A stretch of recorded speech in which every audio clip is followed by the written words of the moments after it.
Welcome back to Venba media tech. இன்னைக்கு இந்த வீடியோவில் நம்ம என்ன பார்க்க போகிறோம் அப்படின்னு பார்த்தீங்கன்னா, ஈவென்ட் ஃபங்க்ஷன்னா என்ன, அது எப்படி வந்து ஒர்க் ஆகுது அப்படிங்கிறத நம்ம பார்க்க போகிறோம். ஏற்கனவே நம்ம வந்து பேசிக்காக ஒரு 3 வீடியோ போட்டோம். ஸோ அதோட கண்டினியூஸாக தான் இந்த ஈவென்ட் ஃபங்க்ஷனோட வீடியோவும் வருது. இதுக்கு முன்னாடியான வீடியோனா நீங்கள் பார்க்கல அப்படின்னா தயவுசெய்து நம்ம வீடியோ சேனலில் இருக்குது, அது போய் பார்த்துங்க. பார்த்துட்டு வந்தீங்கன்னா ஓரளவுக்கு அண்டர்ஸ்டாண்ட் ஆகும். ஓகே, இன்னைக்கு ஈவென்ட் ஃபங்க்ஷன் அப்படின்னா என்னன்னு பார்ப்போம். இந்த ஈவென்ட் ஃபங்க்ஷன் அப்படிங்கிறது என்னன்னா, நம்ம ஏற்கனவே பார்த்துருந்தோம் பார்த்தீங்கன்னா, மோனோ பிஹேவியர் அப்படிங்கிற ஒரு பேஸ் கிளாஸில், அதாவது யூனிட்டி சி ஷார்ப் லெவலில் அந்த லைப்ரரிஸில் வந்து மோனோ பிஹேவியர் அப்படிங்கிற ஒரு பேஸ் கிளாஸ் இருக்குன்னு சொன்னோம்ல. ஸோ அந்த கிளாஸுக்குள்ளே தான் நமக்கு எல்லா ஃபங்க்ஷன்ஸு மெத்தட்ஸ் எல்லாமே இருக்கும் நம்ம சொல்லியிருந்தோம் ஏற்கனவே. ஓகேங்களா, அதே மாதிரி இந்த ஈவென்ட் ஃபங்க்ஷனுமே அந்த மோனோ பிஹேவியர் கிளாஸுக்குள்ள தான் இருக்கும். ஓகேங்களா, ஸோ இந்த ஈவென்ட் ஃபங்க்ஷன்னா என்ன, அதோட பங்கு என்னன்னா, ஏதாவது ஒரு ஈவென்ட் நடக்கும்போது இந்த ஈவென்ட் ஃபங்க்ஷன் வந்து கால் ஆகி அது வந்து எக்ஸிக்யூட் ஆகும். ஓகேங்களா, ஃபார் எக்ஸாம்பிள் இப்போ வந்து இந்த கிளாஸ் இதுதான் மோனோ பிஹேவியர் வந்து பேஸ் கிளாஸ்னு பார்த்துட்டோம். ஸோ இதில் இருக்கிறது தான் நம்ம வந்து இங்கே யூஸ் பண்ணியிருக்கோம். void startங்கிற ஒரு ஃபங்க்ஷன், இது வந்து ஈவென்ட் ஃபங்க்ஷன். void startங்கிறது இந்த ஸ்டார்ட்ங்கிறது ஒரு ஈவென்ட் ஃபங்க்ஷன். இப்போ இந்த ஈவென்ட் ஃபங்க்ஷன் எப்போ எக்ஸிக்யூட் ஆகும் அப்படின்னு பார்த்தீங்கன்னா, இது வந்து இந்த ஸ்கிரிப்ட் வந்து இந்த கேமை வந்து ரன் ஆகும்போதே, நம்ம வந்து ப்ளே பண்ணும் போதே இந்த ஈவென்ட் ஃபங்க்ஷன் வந்து கால் ஆயிரும். ஓகேங்களா, ஸோ ஒரு ஈவெண்ட் என்ன, இங்கே ஈவெண்ட் என்ன நடக்குதுன்னா, கேம் வந்து ப்ளே ஆகுங்கிற ஒரு ஈவெண்ட் நடக்கும்போதே இந்த ஸ்டார்ட்டுங்கிற ஈவெண்ட் ஃபங்க்ஷன் வந்து கால் ஆகி எக்ஸிக்யூட் ஆயிரும். ஓகே, ஸோ இது மாதிரி வந்து நிறைய ஈவென்ட் ஃபங்க்ஷன் வந்து இந்த சி ஷார்ப்பில் இருக்குது. ஸோ அதெல்லாம் என்ன அப்படிங்கிறத நம்ம வந்து அடுத்தடுத்து பார்ப்போம். இதே மாதிரி இன்னொரு ஈவென்ட் ஃபங்க்ஷன் தான் பார்த்தீங்கன்னா மவுஸை வந்து நம்ம கிளிக் பண்ணும்போது ஒரு விஷயம் நடக்கணும் அப்படிங்கும்போது அதுக்கு ஒரு ஈவென்ட் ஃபங்க்ஷன் இருக்குது. அந்த ஈவென்ட் ஃபங்க்ஷன் என்ன ஆகும்னா, நீங்கள் ஏதாவது மவுஸ் கிளிக் பண்ணும்போது ஏதாவது செய்யணும், ஏதாவது ஒரு விஷயம் நடக்கணும் அப்படிங்கும்போது அந்த ஈவென்ட் ஃபங்க்ஷனுக்குள்ளே நீங்கள் அதை எழுதி வச்சிட்டிங்கன்னா, அது வந்து நீங்கள் மவுஸ் கிளிக் பண்ணும்போது அந்த ஈவென்ட் ஃபங்க்ஷன் வந்து கால் ஆகி அந்த விஷயம் நடக்கும். ஓரளவுக்கு அண்டர்ஸ்டாண்ட் ஆகுதுன்னு நினைக்கிறேன். ஓகே, இப்போ என்னென்ன ஈவென்ட் ஃபங்க்ஷன் இருக்குது அப்படிங்கிறத நம்ம போய் பார்த்துட்டு வந்துடுவோம். ஓகேங்களா, இது வந்து யூனிட்டியோட டாக்குமெண்டேஷன். இதில் பார்த்தீங்கன்னா அவங்க வந்து ஈவென்ட் ஃபங்க்ஷன் வந்து எப்படி எக்ஸிக்யூஷன் ஆர்டர் வந்து நமக்கு கொடுத்துருக்காங்க. இதில் பார்த்தீங்கன்னா இந்த ஸ்டார்ட்டுக்கு முன்னாடி நம்ம ஸ்டார்ட்டு தான் வந்து கேம் ரன் ஆகும்போது ஸ்டார்ட் பண்ணாக்கலே அவங்களுக்கு வந்து ஸ்டார்ட்டுங்கிறது தான் எக்ஸிக்யூட் ஆகும், இந்த ஸ்டார்ட்டுங்கிற ஃபங்க்ஷன் தான் எக்ஸிக்யூட் ஆகும் அப்படின்னு நம்ம சொல்லியிருந்தோம்ல. ஆனால் இதுக்கு முன்னாடியே நமக்கு வந்து ஒரு 3 வந்து ஈவென்ட் ஃபங்க்ஷன் வந்து எனபிள் அதாவது கால் ஆகும். இங்கே பார்த்தீங்கன்னா ஆன் எனபிள்ங்கிற ஃபங்க்ஷன், இந்த ஈவென்ட் ஃபங்க்ஷன் வந்து நம்ம கொடுத்துருந்தோம் அப்படின்னா அதுவுமே வந்து நம்ம ஸ்கிரிப்டில் அதுதான் முதல்ல எக்ஸிக்யூட் ஆகும். அதுக்கப்புறம் தான் இந்த ஸ்டார்ட்டுங்கிற ஃபங்க்ஷன் வந்து ஈவென்ட் ஃபங்க்ஷன் வந்து எக்ஸிக்யூட் ஆகும். ஸோ அதுக்கப்புறம் பார்த்தீங்கன்னா ஃபிக்ஸ்டு அப்டேட்டு. ஸோ இது மாதிரி வந்து நிறைய ஈவென்ட் ஃபங்க்ஷன் இருக்குது. இப்போ ஆன் மவுஸுக்கு வந்து அதுக்கு ஒரு ஈவென்ட் ஃபங்க்ஷன் இருக்குது. ஸோ அதே மாதிரி ட்ரிகர் ஆகும்போது அதுக்கு ஒரு ஃபங்க்ஷன் இருக்குது, கொலிஷனுக்கு ஃபங்க்ஷன் இருக்குது. ஸோ மாதிரி நிறைய ஈவென்ட் ஃபங்க்ஷன் இருக்குது. இதெல்லாம் நீங்கள் வந்து இந்த டாக்குமெண்டேஷனில் பார்த்துங்க. ஸோ இது எப்படி நம்ம வந்து இது கொஞ்சம் குழப்பமாக இருக்கும்ல, இந்த ஸ்டார்ட்டு நீங்கள் கேம் ரன் ஆகும்போதே ஸ்டார்ட்டுங்கிற ஈவென்ட் ஃபங்க்ஷன் வந்து ரன் ஆகும் அப்படின்னு சொன்னீங்க. ஆனால் அதுக்கு முன்னாடி ஆன் எனபிள் வந்து ரன் ஆகும் அப்படின்னு சொல்கிறீங்களே, அது எப்படி அப்படின்னு உங்களுக்கு ஒரு டவுட் மாதிரி ஒரு சந்தேகம் வந்திருக்கலாம், குழப்பமாக இருக்கலாம். அது என்னன்னு பார்ப்போம். ஓகே, இப்போ இதுதான் ஸ்டார்ட்டுங்கிற ஈவென்ட் ஃபங்க்ஷன். இது வந்து நீங்கள் சி ஷார்ப்பில் ஸ்கிரிப்ட் கிரியேட் பண்ணாக்கல ஆட்டோமேட்டிக்காக இந்த ரெண்டும் யூனிட்டியில் நீங்கள் வந்து ரெண்டுமே இந்த 2 ஈவென்ட் ஃபங்க்ஷனுமே கிரியேட் ஆயிரும். ஒன்று வந்து ஸ்டார்ட்டு, இன்னொன்று வந்து அப்டேட்டு.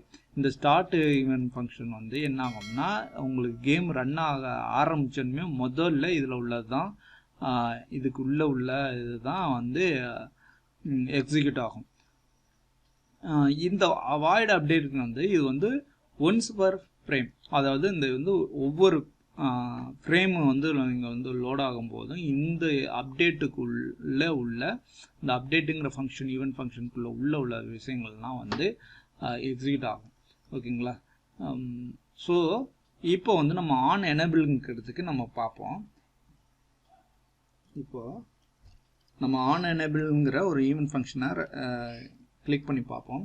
ஸோ ஓகே, இப்போ நம்ம வந்து இதில் என்ன எழுதியிருக்கோம், இதை வந்து எப்படி எக்ஸிக்யூட் ஆகிருக்குன்னு பார்ப்போம். இப்போ இதுக்கு வந்து நான் பிரிண்டில் வந்து ஸோ இந்த பிரிண்டிங்குமே ஒரு ஃபங்க்ஷன் தான். இந்த பிரிண்டிங்கிற ஃபங்க்ஷனுக்குள்ளே நம்ம என்ன கொடுத்துருக்கோம்னா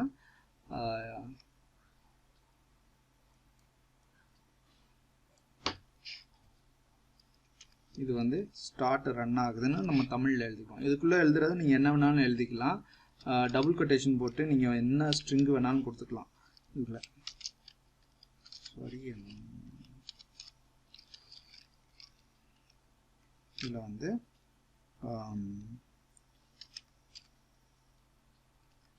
ஸ்டார்ட் ரன்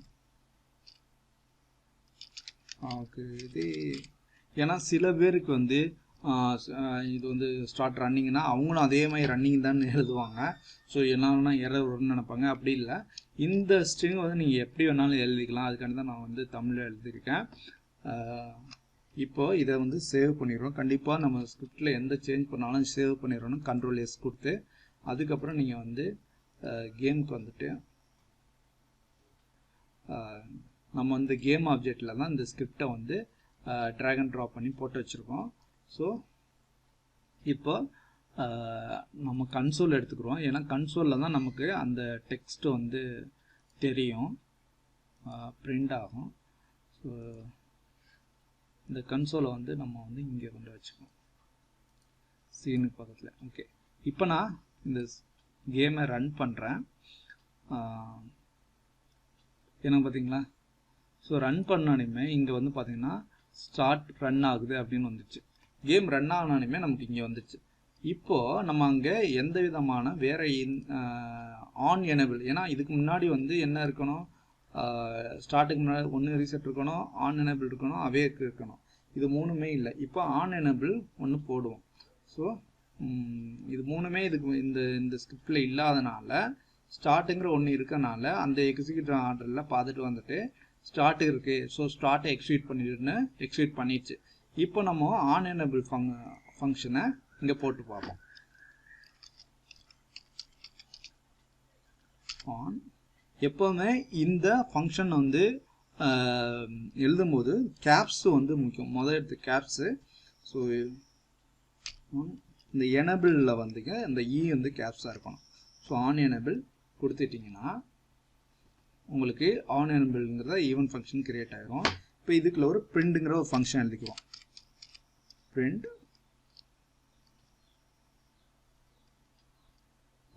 பிரிண்ட்டுக்குள்ள நம்ம என்ன பண்ண போகிறோம்னா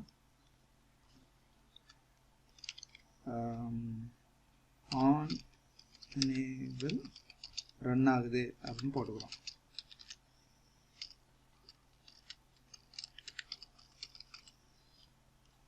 இங்கே ஃபைனலாக C# உள்ள அந்த செமிகோலன் போட்டு இந்த ஸ்கிரிப்டை முடிச்சு வச்சுட்டோம்.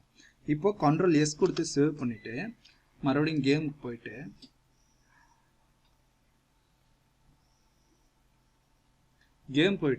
இந்த இதை வந்து ஏற்கனவே ரன் ஆனது இருக்குது பார்த்தீங்களா, இதை வந்து நம்ம கிளியர் பண்ணிக்கிறோம். கிளியர் பண்ணிட்டு இப்போ வந்து கேமை வந்து ரன் பண்ண போகிறோம். ஸோ இந்த ப்ளே பட்டனை கிளிக் பண்ணால் ரன் ஆகும். ஸோ நம்ம வந்து ஸ்கிரிப்ட் ஆல்ரெடி அட்டாச் ஆகிருக்கு. இந்த ஸ்கிரிப்ட் வந்து எனேபிளில் இருக்குது. இந்த கேம் ஆப்ஜெக்டில் இந்த ஸ்கிரிப்ட் எனேபிள் ஆகிருந்தால் இதோட நம்ம இங்கே ஆன் எனேபிள் கொடுத்துருக்கோம்னா இதோட மீனிங் என்னென்னா, இந்த ஸ்கிரிப்ட் எனேபிளாக இருந்தால் இதை பிரிண்ட் பண்ண அப்படிங்கிறது தான் இந்த ஃபங்க்ஷன் வந்து சொல்லுது.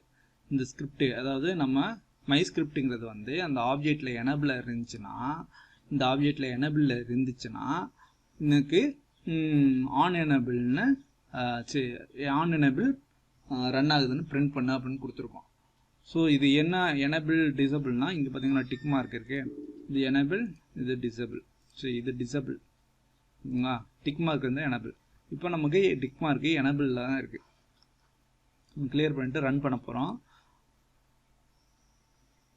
நான் கேம் ரன் பண்ணுறேன். பார்த்தீங்களா எனக்கு வந்து என்ன ஆயிருக்கு, ஆன் எனேபிள் ரன் ஆகுது, ஸ்டார்ட் ரன் ஆகுது. அப்போது இங்கே நம்ம என்ன பார்த்தோம்,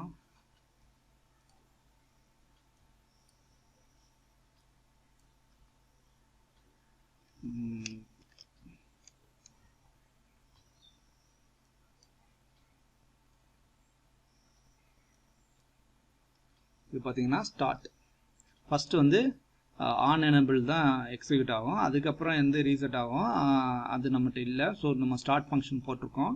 ஸோ ஸ்டார்ட் ஃபங்க்ஷன் போட்டிருக்கனால ஸ்டார்ட் வந்து எக்ஸிக்யூட் ஆகிருக்கு. ஸ்டார்ட்டுக்குள்ளே என்ன எழுதி இருக்கும், ஸ்டார்ட் ரன் ஆகுதுன்னு நமக்கு வந்து எக்ஸிக்யூட் பண்ண சொல்லியிருக்கோம். ஸோ அதனால் இது ஆயிருக்கு. ஸோ இதுதான் இந்த எக்ஸிக்யூஷன் ஆர்டர். நீங்கள் வந்து இங்கே ஆர்டராக எழுதணும். ஸோ நான் கூட ஃபஸ்ட்டு படிக்கும்போது நம்ம இங்கே ஆர்டராக எழுதுறது தான் வந்து நமக்கு அங்கே ஆர்டராக பிரிண்ட் ஆகுமா அப்படின்னு நினச்சிக்கோங்க. அப்படி கிடையாது. இந்த எக்ஸிக்யூஷன் ஆர்டர்னு ஒன்று இருக்குது பார்த்தீங்களா, இதை கொஞ்சம் பார்த்து வச்சுக்கோங்க. இந்த ஆர்டரில் தான் உங்களுக்கு வந்து ஸ்கிரிப்ட் வந்து எக்ஸிக்யூட் ஆகும். நீங்கள் மேலே எழுதினாலும் கீழே எழுதினாலும் அப்படி ஆகாது. இந்த ஆன் எனபிள் ஃபஸ்ட்டு வந்து எக்ஸிக்யூட் ஆகிட்டு அதுக்கப்புறம் வந்து ஸ்டார்ட்டுங்கிற ஃபங்க்ஷன் வந்து எக்ஸிக்யூட் ஆகும். இப்போ இதுவே வந்து இதுக்கப்புறம் வந்து ஆன் டிசபிள்ங்கிறது வந்து இதுக்கு அப்புறம் தான் வந்து எக்ஸிக்யூட் ஆகும். ஓகேங்களா, ஆன் டிசபிள் பார்த்தீங்கன்னா கடைசியில் தான் இருக்குது. ஸோ அதனால் இது கடைசியில் தான் எக்ஸிக்யூட் ஆகும். நீங்கள் வந்து ஃபஸ்ட்டு வந்து ஆன் எனபிள் எக்ஸிக்யூட் ஆகும், அதுக்கப்புறம் என்ன இருக்குது, ஆன் எனபிள் இருக்கா, இப்போ வந்து அதுக்கப்புறம் ஸ்டார்ட் இருக்கா, அதுக்கப்புறம் இப்போ நம்ம இங்கே ஆன் டிசபிள் ஆகணும்னா ஆன் டிசபிள் எங்கே இருக்குது, கடைசி எல்லாம் வந்து இங்கே இருக்குது. கடைசியாக தான் அது எக்ஸிக்யூட் ஆகும். இப்போது இங்கே ஆன் டிசபிளுங்கிற ஃபங்க்ஷனை நம்ம எழுதுவோம்.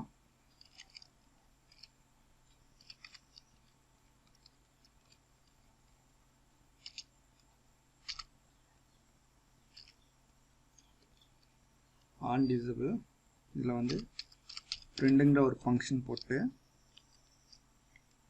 அதுக்குள்ளேயும் ஆன் டிசபிள் ரன் ஆகுது அப்படின்னு போட்டு செமிகோலன் போட்டு முடிச்சிடலாம்.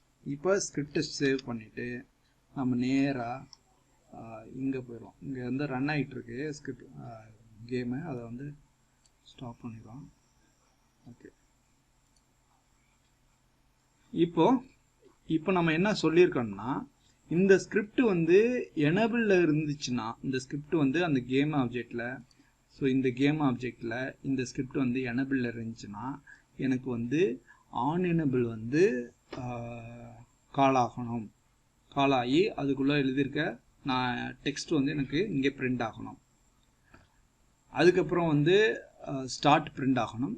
அதுக்கப்புறம் என்னென்னா இந்த ஸ்கிரிப்ட் வந்து டிசபிள், சப்போஸ் டிசபிள் இருந்துச்சுன்னா எனக்கு ஆன் டிசபிள்ங்கிறது எனக்கு இங்கே பிரிண்ட் ஆகணும் அப்படின்னு பார்த்தோம். அப்படின்னு இங்கே கொடுத்துருக்கோம். ஓகேங்களா, இப்போ நம்ம இதுக்கு பண்ண போகிறோம், ஃபைனல் அவுட்புட்டுக்கு போக போகிறோம். இப்போது நம்ம எல்லாமே கொடுத்து சேவ் பண்ணிட்டோம். இங்கே வந்து இதை ரன் பண்ணுறோம். ஸ்கிரிப்ட் எனபிளில் இருக்குது. இப்போ என்ன ஆகும், ஆன் டிசபிள் வந்து பிரிண்ட் ஆகும் ஃபஸ்ட்டு, அப்புறம் ஸ்டார்ட் பிரிண்ட் ஆகும். ஓகேங்களா, ஓகே, ஆன் எனபிள் பிரிண்ட் ஆகிடுச்சு, ஆன் எனபிள் ரன் ஆகுது, ஆன் இது வந்து அடுத்து ஸ்டார்ட் ரன் ஆகுது. அதுக்கப்புறம் என்ன ஆகணும், நான் இதை டிசபிள் பண்ணேன்னா எனக்கு ஆன் டிசபிள் ரன் ஆகுதுன்னு வரணும், பிரிண்ட் ஆகணும். ஓகேவா, ஸோ நான் டிசபிள் பண்ணுறேன், இதை எடுத்து விட்றேன்.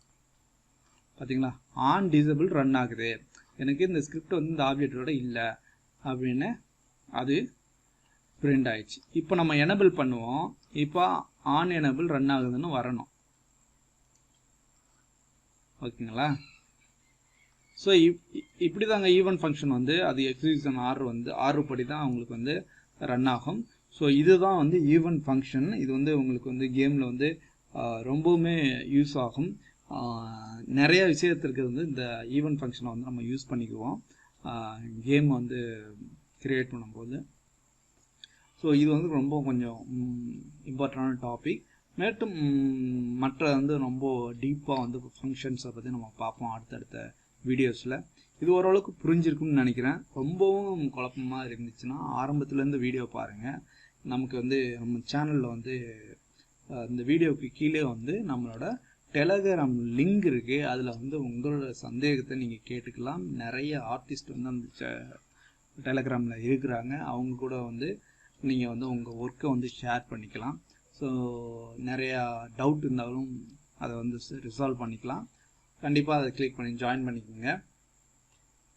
அடுத்த வீடியோவில் சந்திப்போம். அதுவரை உங்களிடம் இருந்து உங்கள் அன்பு நண்பன் வெங்கட் செல்வராஜ். நன்றி.